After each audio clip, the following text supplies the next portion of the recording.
அது ஒரு கோடைக்காலம். பறவைங்க எல்லாம் உணவுக்காக ரொம்ப தூரம் போக வேண்டியிருந்தது. இருந்தாலும் வேற வழி இல்லாம எல்லா பறவைங்களும் உணவுக்காக அலைஞ்சு திரிஞ்சுக்கிட்டு தான் இருந்தாங்க. அப்படிதான் உணவு தேட பறந்து வந்த சோனா குருவிக்கு உணவு கிடைக்காததால அது பறந்து பறந்து அந்த காட்டோட கடைசியில இருந்த மலைப்பகுதிக்கே வந்து சேர்ந்துடுச்சு. இப்படி வந்த சோனா அங்கேயும் எந்த உணவு கிடைக்காதால உடல் ரொம்ப சோர்வாகி அங்க இருந்த மரத்துல உட்காந்துச்சு. இப்படி உட்கார்ந்த சோனா ஒரு விசித்திர சத்தத்தை கேட்டது. அந்த சத்தம் வந்த திசைய சோனா பார்த்தப்ப அங்க ஒரு கழுகு உட்கார்ந்து இருந்துச்சு. உடனே சோனா அதுகிட்ட போச்சு. சோனா குருவி கழுகு கிட்ட போனதுக்கு அப்புறம் தான் தெரிஞ்சது கழுகு அழுதுகிட்டு இருந்தது. கழுகக்கா, ஏன் இப்படி அழுவுறீங்க? குருவி, கொஞ்ச நேரத்துக்கு முன்னாடி நான் மாமிசம் சாப்பிட்டேன். அதுல இருந்த ஒரு எலும்பு என் தொண்டைக்குள்ள மாட்டிக்கிச்சு. அது உள்ளேயும் போகாம வெளியும் வராம எனக்கு ரொம்ப வலிய குடுக்குது. இப்படியே இருந்தா நான் கண்டிப்பா செத்துடுவேன். நீ ஏதாவது பண்ணி அந்த எலும்பை எடுத்து விட. எடுத்து விடலாம் தான், ஆனா என்னோட உயிருக்கு பாதுகாப்பு இருக்குமா? குருவி, நீ எதுக்கும் பயப்படாத. நான் உன்னை ஒன்னும் செய்ய மாட்டேன். கழுகு இப்படி சொல்ல சோனா போய் கழுகு வாயில இருந்த அந்த எலும்பை எடுத்து விட்டது. அப்பாடா குருவி, இப்பதான் எனக்கு உயிரே வந்தது. தொண்டையில வலியும் இல்ல. நான் உயிர் பிழைப்பன்னு நினைக்கவே இல்ல தெரியுமா? கடவுள் மாதிரி வந்து நீ என்ன காப்பாத்திட்ட. ஆமா, உன் பேர் என்ன? நீ எப்படி இந்த பக்கம் வந்த? என் பேர் சோனா. நாங்க இருக்கிற பக்கம் உணவு கிடைக்காததால இந்த மலை பக்கம் வர வேண்டியதாயிடுச்சு. ஆனா இந்த பக்கம் வந்து உணவு எதுவும் கிடைக்கல. சோனா, உன்னோட நல்ல மனசுக்கு கண்டிப்பா உணவு கிடைக்கும். இப்ப நீ என்னோட கூட்டுல கொஞ்சம் பழங்கள் இருக்கு பாரு, அதை எடுத்துக்கிட்டு போ. நீ என் உயிரை காப்பாத்துறதுக்காகவே இந்த பக்கம் வந்த மாதிரி இருக்கு. உன்னை நான் எப்பவுமே மறக்க மாட்டேன் சோனா. பிறகு சோனா அந்த பழங்களை எடுத்துக்கிட்டு அங்க இருந்து பறந்து போச்சு. இப்படி சோனா போனதுக்கு அப்புறம் தன்னோட கூட்டுக்கு போன கழுகு அங்க சோனாவோட மணி விழுந்து கிடக்கிறத பாத்துச்சு. அடடா, இது சோனா குருவி போட்டிருந்த மணி தானே. பழம் எடுக்க வந்தப்ப இங்க விழுந்துடுச்சு போல இருக்கு. இப்ப இத என்ன பண்ணலாம்? சரி சரி, இன்னும் 4 நாள் கழிச்சு நாம தான் கடற்கரை பக்கம் இருக்கிற காட்டுக்கு போவோம்ல. அப்ப அப்படியே இந்த மணிய சோனா வீட்டுல கொண்டு போய் கொடுத்துட்டு போயிடுவோம். சோனா குருவிக்கு சிச்சி பியூட்டின்னு 2 குழந்தைங்க. சோனாவுக்கு இப்ப உணவு தேடுறது மட்டும் பிரச்சனை இல்ல, இவங்க 2 பேரும் சமாளிக்கிறது அதை விட பெரிய பிரச்சனை. கடவுளே, நான் வீட்டுக்கு போறப்ப என் பசங்க 2 பேரும் வீட்டுக்குள்ளேயே இருக்கணும். சோனா இப்படி வேண்டிக்கிட்டு போனாலும் அதோட குழந்தைங்க என்னவோ வீட்டுக்கு வெளியில தான் விளையாடிக்கிட்டு இருந்தாங்க. இத பார்த்த சோனா கோபமா வீட்டுக்குள்ள போக அத பார்த்த பசங்க 2 பேரும் வேக வேகமா அம்மா பின்னாலேயே வீட்டுக்குள்ள போனாங்க. சிச்சி பியூட்டி, உங்க 2 பேருக்கும் எத்தனை தடவை சொல்றது வீட்டை விட்டு வெளியே வராதீங்கன்னு? என் பேச்சு கேட்கவே மாட்டீங்களா? அம்மா அம்மா, அக்கா அம்மா முதல்ல வெளியே போடா, அதுக்கப்புறம் அம்மா நான் போனேன். அம்மா அம்மா, இல்லம்மா, தம்பி தாமா முதல்ல வெளியில போனேன். அவனை கூப்பிடாதாமா நானும் வெளியில போனேன். விளையாடுறப்ப ஒன்னா விளையாட வேண்டியது, அம்மாவை பார்த்த உடனே ஒருத்தர் மேல ஒருத்தர் கம்ப்ளைண்ட் பண்ண வேண்டியது.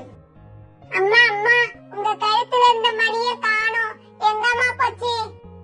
தெரியல பியூட்டி, இன்னைக்குன்னு பார்த்து அம்மா ரொம்ப தூரம் பறந்து உணவு தேட போனேன். எங்க விழுந்திருக்குமோ யாருக்கு தெரியும்.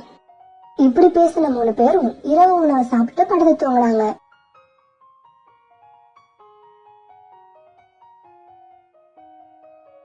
காலையில கண் வச்ச சோனா குருவி உணவு தேட போக தயாராச்சு.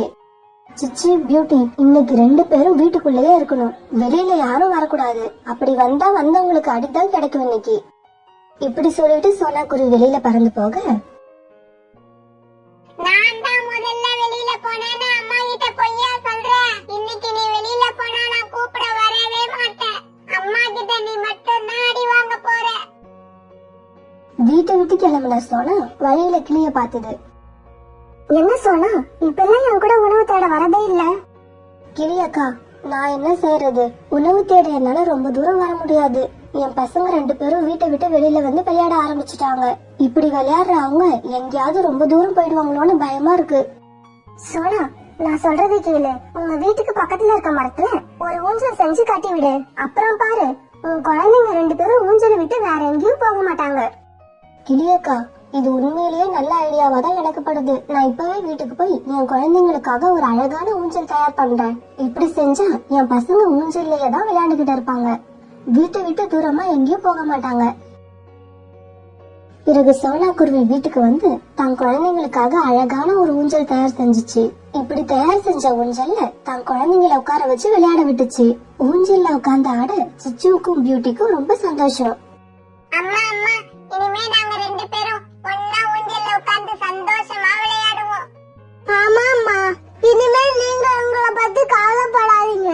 நீங்க திரும்பி வர வரைக்கும் நாங்க இங்கேயே தான் இருப்போம். இப்படி செஞ்சதால சோனா குருவிக்கு இப்ப குழந்தைங்கள பத்தி கவலை இல்லாம இருந்துச்சு. உணவு தேட வரப்ப குழந்தைங்கள ஊஞ்சல்ல உட்கார வச்சுட்டு வந்தா சோனா திரும்பி வர வரைக்கும் அவங்க ஊஞ்சல்லே விளையாண்டுகிட்டு இருந்தாங்க. ஒரு நாள் கால கோரிக்காவங்களோட பையன் ஜக்கு பறந்து பறந்து சோனா குருவியோட வீட்டு பக்கம் வந்தான். அப்படி வந்த ஜக்கு அந்த ஊஞ்சலையும் பாத்துட்டான். ஐ ஊஞ்சல், இந்த ஊஞ்சல் எவ்வளவு அழகா இருக்கு. இதுல விளையாண்டா ரொம்ப ஜாலியா இருக்கும். இந்த ஊஞ்சல் இப்பவே எனக்கு வேணும். சிச்சு, பியூட்டி ரெண்டு பேரும் கீழே இறங்குங்க. இதுல நான் தான் விளையாடணும். இது இனிமே என்னோட ஊஞ்சல். ஜக்கு, எங்க அம்மா இந்த ஊஞ்சலை விட்டு இறங்க கூடாதுன்னு சொல்லிட்டு போயிருக்காங்க. அதுவும் இல்லாம நீ பெரிய பையன் தானே, உனக்கு தான் பறக்கவும் தெரியும்ல. அப்புறம் எதுக்கு நீ ஊஞ்சலை கேக்குற? நான் இப்பவே போய் எங்க அம்மா கிட்ட சொல்றேன். அப்புறம் பாருங்க இந்த ஊஞ்சலை எங்க அம்மா அவங்க கிட்ட இருந்து எப்படி வாங்கி தராங்கன்னு. சோனா ஆண்டியா எங்க அம்மாவை பார்த்து பயப்படுவாங்க தெரியுமா? இப்படிதான் நீங்க பேசினா நாங்க பயப்பட மாட்டோம். ஜக்கு ரொம்ப கோபமா அங்க இருந்து கிளம்பி தன்னோட அம்மா கோரிய பார்க்க போனான். அம்மா அம்மா, சோனா ஆண்டி சிச்சுக்கும் பியூட்டிக்கும் ஒரு ஊஞ்சல் செஞ்சு கொடுத்திருக்காங்க. அது ரொம்ப அழகா இருக்கு. அந்த ஊஞ்சல் இப்பவே எனக்கு வேணும். ஊஞ்சல் தானடா வேணும், அதுக்கு ஏன்டா அழுவுற? நான் இப்பவே வந்து அந்த ஊஞ்சல் உனக்கு வாங்கி தரேன். இப்படி சொன்ன கோரி ஜக்கு கூட சோனா குருவி வீட்டுக்கு போச்சு. இவங்க இப்படி போகவும் உணவு தேட போன சோனா குருவி திரும்பி வரவும் சரியா இருந்தது. சோனா, இந்த ஊஞ்சல்ல உன் குழந்தைங்க உட்கார்ந்து இருக்கிறது பாக்கிறதுக்கு நல்லாவே இல்ல. ஆனா என் பையன் ஜக்கு உட்கார்ந்தா பாக்கிறதுக்கு எவ்வளவு அழகா இருக்கும் தெரியுமா? பேசாம இந்த ஊஞ்சலை எங்க கிட்ட கொடுத்துடு. ஒவ்வொரு அம்மாவுக்கும் தன்னோட குழந்தைதான் அழகா இருக்க மாதிரி தோணும். அதுக்காக நான் ஏன் இந்த ஊஞ்சலை உங்களுக்கு தரணும்? முடிஞ்சா நீங்களே ஒரு ஊஞ்சலை செஞ்சு உங்க பையன் கிட்ட கொடுங்க. அம்மா அம்மா, என்னம்மா சோனா ஆண்டி உன்னை எதிர்த்து பேசுறாங்க? சோனா, இப்ப இந்த ஊஞ்சலை கொடுக்க முடியுமா முடியாதா? கோரி அக்கா, நீங்க எப்படி கேட்டாலும் சரி, என் குழந்தைங்களுக்காக செஞ்ச இந்த ஊஞ்சலை நான் கண்டிப்பா தர மாட்டேன்.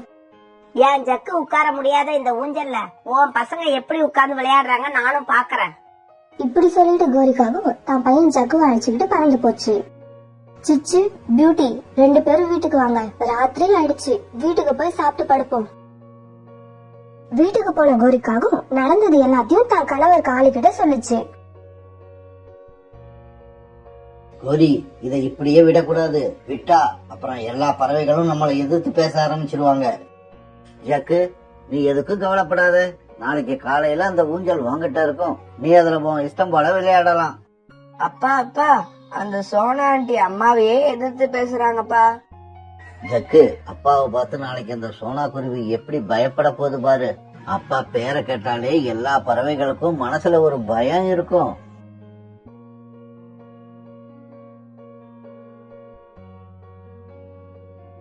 மறுநாள் காலையிலேயே காலுக்காகவும் கோரிக்காகவும் ஜக்கு இவங்க 3 பேரும் சோனா வீட்டுக்கு கிளம்பி போனாங்க.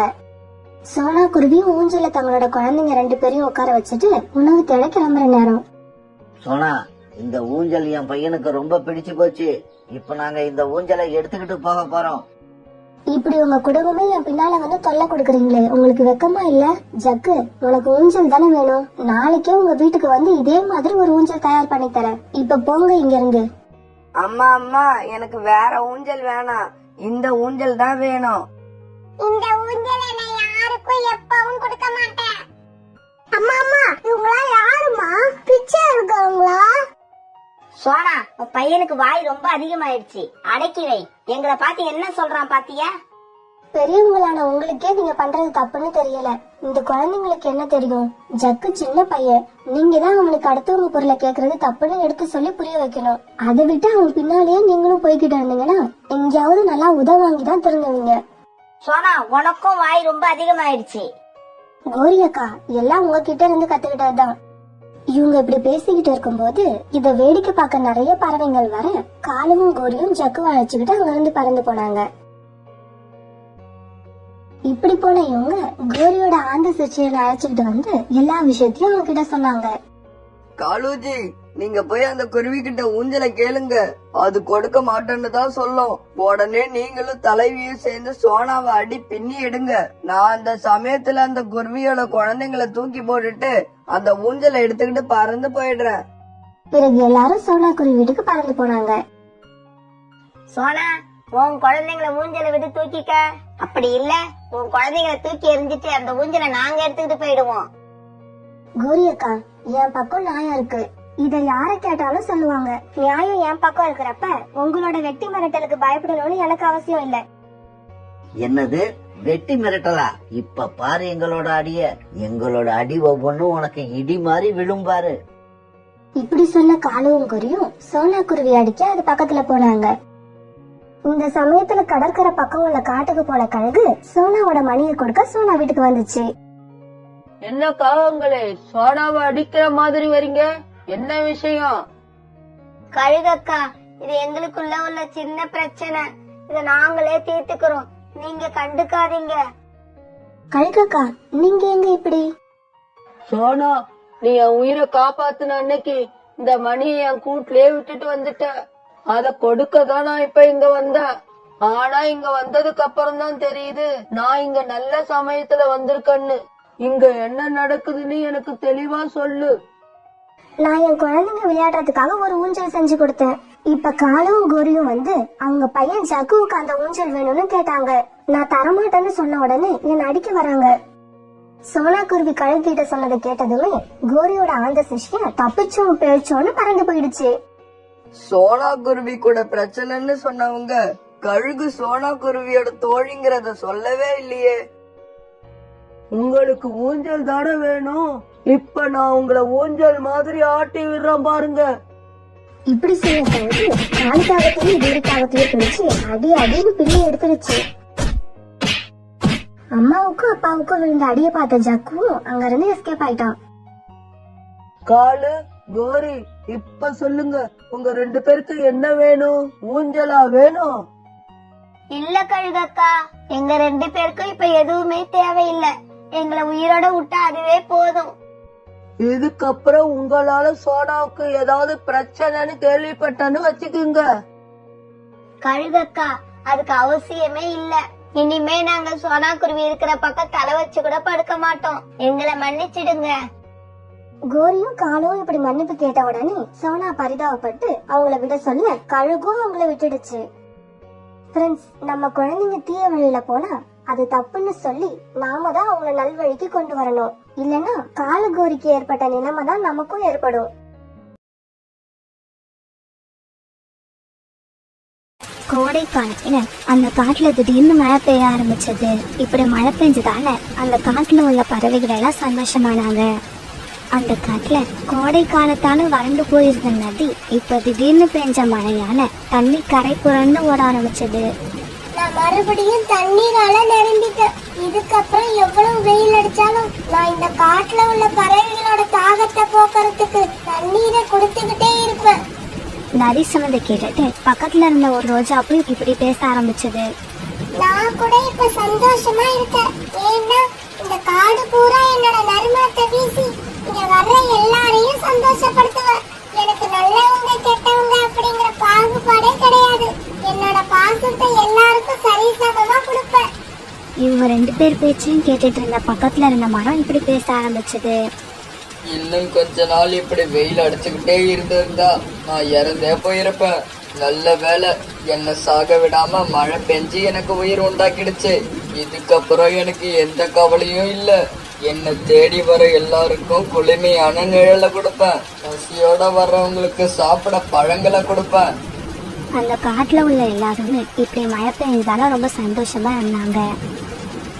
இந்த சமயத்துல குக்கு தன்னோட வீட்டுல அம்மா மேல படுத்துக்கிட்டு சோனா குருவியை கேள்வி மேல கேள்வியா கேட்டுக்கிட்டு இருந்தான். அம்மா, இந்த மழை எப்படிமா பெய்யுது? குக்கு, கடல்ல உள்ள நீர் வெயினால ஆவியா மாறி மேல போய் மேகமா மாறுது. நீரோட எடை அதிகமா உள்ள மேகங்கள் மேல குளிர்ந்த காற்று பட்ட உடனே மழையா மாறி மேகத்துல உள்ள நீர் மறுபடியும் பூமிக்கு வந்துருது. அம்மா, இந்த கடல் நீர் ஏன் எப்பவும் வத்தி போகவே மாட்டேங்குது? வானத்துல இருந்து மழையா பெய்யற நீரெல்லாம் மறுபடியும் கடல்லையே போய் கலக்கிறதால கடல் நீர் எப்பவுமே வத்தி போகாது. காலுக்காகத்தானே எப்பவுமே பசியை பொறுத்துக்க முடியாது. அதனால மழை பெஞ்சிட்டு இருந்தாலும் அதை பத்தி கவலைப்படாத காலுக்காக உணவு தேடுறதுக்காக வெளியில பறந்து போச்சு.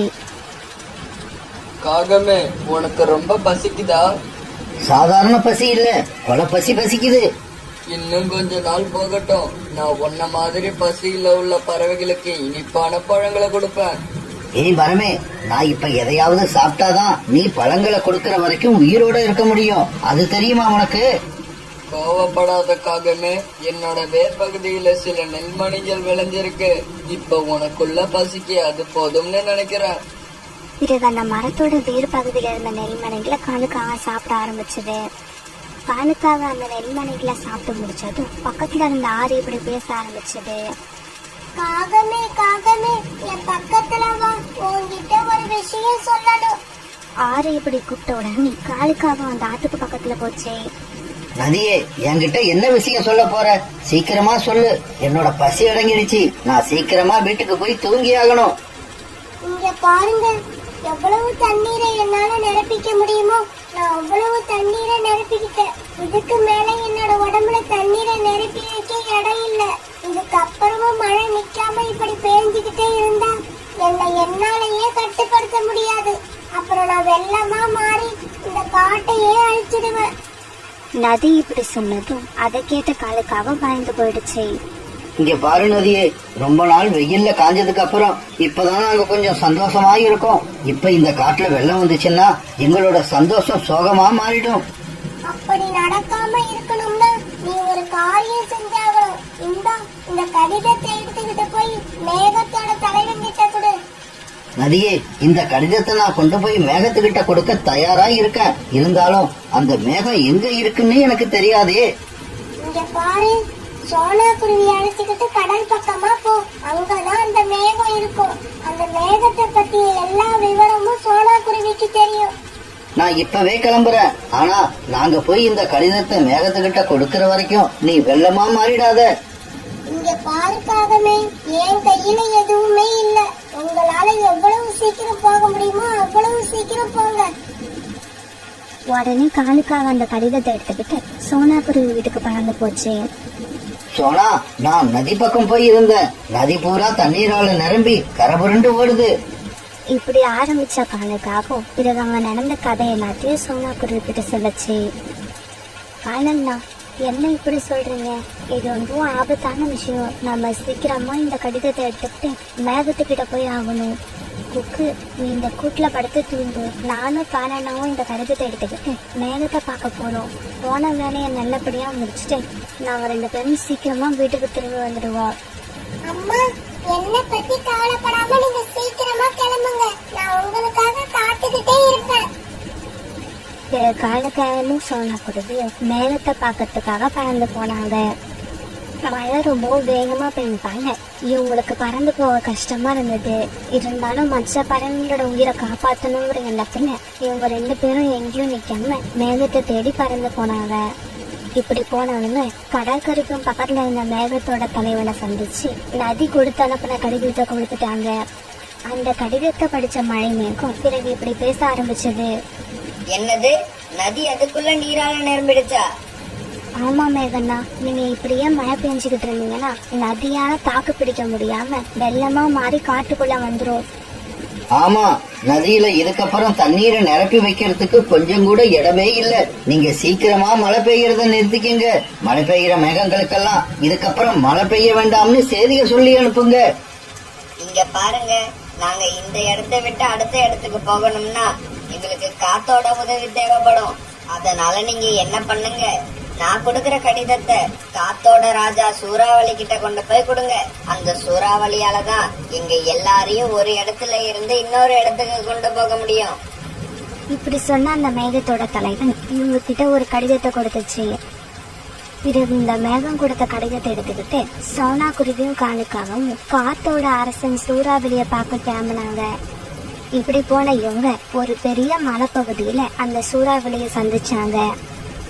ராஜா ராஜா, சூறாவளி ராஜா, நாங்க மலைப்பக்கம் உள்ள காட்டுல வாழ்ற பறவைகள். எங்க காட்டுல உள்ள நதி இப்ப பேஞ்சுகிட்டு இருக்க மழையால பூரா நிரம்பிடுச்சு. இதுக்கு மேலையும் மழை பெஞ்சா வெள்ளம் வந்து எங்க காட்டையே அழிச்சிடும். அதை தடுத்து நிறுத்துறதுக்காக மேகத்தோட தலைவனை பார்க்க வந்தோம். இப்படி வந்த எங்க கிட்ட மேகத்தோட தலைவன் ஒரு கடிதத்தை கொடுத்து உங்களை பார்க்க அனுப்பி விட்டாரு. இங்க பாருங்க, நான் இப்ப ரொம்ப பிஸியா இருக்கேன். சீக்கிரமா அந்த லெட்டர்ல என்ன எழுதி இருக்குன்னு நீங்களே படிச்சு சொல்லுங்க. காற்றோட அரசன் சூறாவளிக்கு என்னோட வணக்கம். நீங்க சீக்கிரமா இந்த பறவைகள் கூட போய் அவங்க காட்டுல மழை பெஞ்சுகிட்டு இருக்க மழை மேகங்களை தூக்கிக்கிட்டு போய் மழை பெய்யாம வறண்டு கிடக்கிற இடத்துல விட்டுடுங்க. அப்படியா? உங்க காட்டுல உள்ள நதி இப்ப வெள்ள வர்ற நிலைமையில இருக்கா? ஏற்கனவே பெஞ்ச மழையான நதி புறா நிரம்பி வழியுது. இன்னும் கொஞ்ச நேரம் இப்படியே பெஞ்சா கண்டிப்பா எங்க காடை வெள்ளத்தான அழிஞ்சு போயிடும். சரி சரி, நான் சீக்கிரமா உங்க காட்டுக்கு போறேன். நீங்க என் பின்னாலேயே வாங்க. இப்படி சொன்ன சூறாவளி மலைப்பகுதியில் உள்ள காட்டை நோக்கி போக சோனா குருவியும் காலுக்காகவும் அது பின்னாலேயே போனாங்க. இப்படி போன சூறாவளி அங்க மழை பெஞ்சுக்கிட்டு இருந்த மழை மேகங்களை அப்படியே தூக்கிக்கிட்டு வேற இடத்த நோக்கி பறந்து போச்சு. இப்படி தூக்கிட்டு போன மழை மேகங்களை வறண்டு கிடந்த ஒரு நிலத்துல கொண்டு போய் விட்டுடுச்சு. அப்புறம் மலைப்பகுதியில உள்ள காட்டுல பெஞ்சுக்கிட்டு இருந்த மழை சுத்தமா நின்னு போயிடுச்சு. நதியக்கா, வெள்ளத்தால அழிஞ்சு போக இருந்த எங்க காட்டை நீங்க காப்பாத்திட்டீங்க. உங்களை மட்டும் இல்ல, என்னையும் தான். இந்த நதியில வெள்ளம் வந்தா அந்த வெள்ளம் என்ன வேரோட அடிச்சுக்கிட்டு போயிடும். என்னால மட்டும் என்ன நல்லாவா இருக்க முடியும்?